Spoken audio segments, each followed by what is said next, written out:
JP, ano na ang kasalukuyang sitwasyon sa nangyaring aksidente dyan sa C5?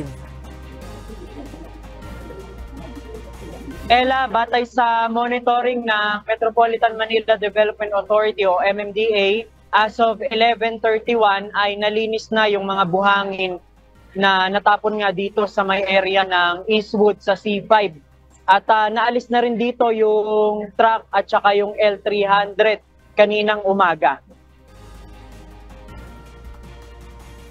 Kaninang bago mag-alas 5 ng madaling araw, isang truck na may kargang buhangin at L300 van ang nagkabanggaan sa intersection ng C5 Eastwood. Tumagilid ang truck at nadaganan nito ang L300. Sa inisyal na ulat ng mga responders, hindi bababa sa 10 yung sugatan dahil sa nangyaring aksidente. Dinala naman ang mga biktima sa ospital. Nagtamo ang mga ito ng sugat sa iba't ibang bahagi ng katawan. Kanina, inabutan nating nakasakay na sa truck ng MMDA ang L300. Sa tindi ng pagkakabangga, tila latang nayupi yung itsura ng L300.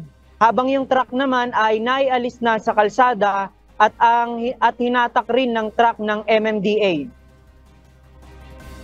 Ella, patuloy pa ngang iniimbestigahan yung nangyaring aksidente at patuloy pa tayong kumakalat ng impormasyon dito sa nangyaring aksidente na ito. Sa ngayon, yung C5 Road, ayon sa MMDA, bandang alas 11 ay tukod yung traffic hanggang sa market sa Taguig. Pero sa ngayon, passable naman na lahat ng lane dahil nalinis na yung pinangyarihan ng aksidente.